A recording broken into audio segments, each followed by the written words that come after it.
Hallelujah, praise the Lord. ஆண்டவராகிய இயேசு கிறிஸ்து நாமத்தில் வாழ்த்துகிறேன். கர்த்தர் உங்களை ஆசீர்வதிப்பாராக. இன்றைய நாள் மெய்ப்பனின் சத்தம் சங்கீதத்தின் புஸ்தகம் 32ஆம் அதிகாரம் 10ஆம் வசனத்தை நான் வாசிக்கிறேன். துன்மார்க்கருக்கு அநேக வேதனைகள் உண்டு, கர்த்தரை நம்பியிருக்கிறவனையோ கிருபை சூழ்ந்து கொள்ளும். அல்லேலூயா. துன்மார்க்கனுக்கு அநேக வேதனைகள். ஆமா, யார் துன்மார்க்கன்? சண்டையிடுகிறவன், குடிக்கிறவன், பேசித்தனம் பண்ணுகிறவன், விக்கிரக ஆராதனை பண்ணுகிறவன், பொய் சொல்லுகிறவன், ஏமாற்றுகிறவன், கலகம் பண்ணுகிறவன், இவங்களாம் யாருன்னா துன்மார்க்கர்கள். தேவனை மறுதளிக்கிறவன், பாவத்தை விரும்பி செய்கிறவர்கள், இவங்க எல்லாரும் யார் தான்? துன்மார்க்கர்கள் தான். இந்த துன்மார்க்கர்களுக்கு அநேக வேதனைகள். ஒரு வேதனை, ரெண்டு வேதனை இல்லை, திரும்பின திசையெல்லாம் வேதனைகள் தான். ஏன்னா நீதி இல்லை அவங்க கிட்ட. நீதி இல்லாதனால அவங்க கிட்ட அவங்களுக்கு நிறைய வேதனைகள் வர ஆரம்பிக்கிறது. எனக்கு அன்பானவர்களே, நீங்கள் துன்மார்க்கத்தனத்தில் இருக்கிறீங்களா? அது வெளியே வந்துடும், உங்கள் வேதனை நீங்கிடும். பொல்லாத சுபாவங்கள், பொல்லாத பழக்க வழக்கத்தில் இருக்கிறீங்களா? அப்படி இருப்பீங்கன்னா நீங்கள் அதுலேருந்து வெளியே வாங்க. ஏன்னா என்ன சொல்கிறது, நீதி உங்களை தப்புவிக்கும். துன்மார்க்கம் தப்புவிக்காது, வேதனை கொடுக்கும், கஷ்டத்தை கொடுக்கும்.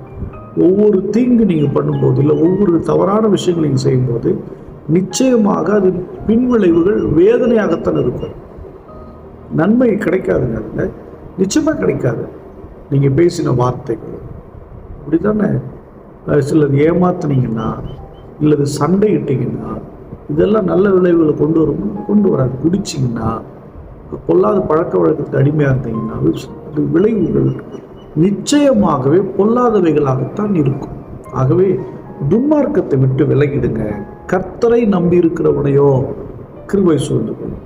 உங்கள் நம்பிக்கை யார் பேர் இருக்கணும்? கர்த்தர் பேரில் இருக்கட்டும். கர்த்தரை நீங்கள் நம்பினா கிருபை சூழ்ந்து கொள்ளும். நீங்கள் ஒருபோதும் கவலைப்பட மாட்டீங்க, கவலைப்பட வேண்டிய அவசியம் இருக்காது.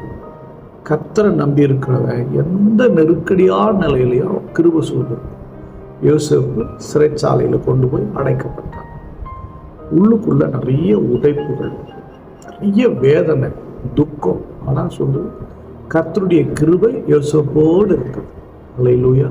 தேவனுடைய பிள்ளை, நிறைய நெருக்கங்களை நீங்கள் சந்திச்சு வரீங்களா? நீங்கள் உண்மையாக இருந்து, ஜெபிக்கிறவர்களாக இருந்து, பரிசுத்தமாக இருந்து, தேவனுக்கு பயந்தவர்களாக இருந்து, கர்த்தருடைய மனதை காயப்படுத்தாமல் இருந்து நீங்கள் துக்கத்தை அனுபவிக்கிறீங்களா? கவலைப்படாதீங்க. கர்த்தருடைய கிருபை உங்களை சூழ்ந்திருக்கிறது. அந்த சூழ்ந்திருக்கிற கிருபை உங்களை கீழே விடாது. திடீரென்று உங்களை பூஸ்ட் பண்ணி மேலே கொண்டு போகும். வேறு நிலைக்கு நீங்கள் வருவீங்க. இந்த நிலையெல்லாம் சாதாரணம். நீங்கள் ஒரு நல்ல பொசிஷனில், நல்ல மேன்மையான இடத்துக்கு நீங்கள் வருவீங்க. தேவன் உங்களை கைவிட மாட்டார். கர்த்தரை நம்பி இருக்கிறவனே அவருடைய கிருபை சூழ்ந்து கொள்ளும். அந்த கிருபை அவர்களை வாழ வைக்கும். அந்த கிருபை உங்களை வாழ வைக்கும். ஸ்தோத்திரம் பண்ணுவோமா? ஸ்தோத்திர ஆண்டவரே. துன்மார்க்கின் வேதனை, ஆண்டவரே, துன்மார்க்கத்தனத்தினால் வருகிற வேதனை நீங்கணுமே. ஆண்டவரே, உங்களுடைய கிருபை எங்களை சூழ்ந்து கொள்ளணுமே. உங்களுடைய கிருபையின் நன்மையினால எங்களை நீங்கள் நிரப்பனாப்பா. எங்களை தாழ்த்துகிறோம். பார்க்கிற பிள்ளைகளை ஆசீர்வதி, விசுவாசிகளை ஆசீர்வதி, பலப்படுத்துங்க.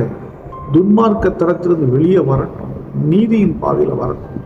இந்த கரத்தில் ஒப்பு கொடுத்து ஜெபிக்கிறேன். இயேசு கிறிஸ்துவின் நாமத்தில் ஜெபிக்கிறேன். ஜெபம் நல்ல பிதாவே. ஆமென். God bless you. Bye bye.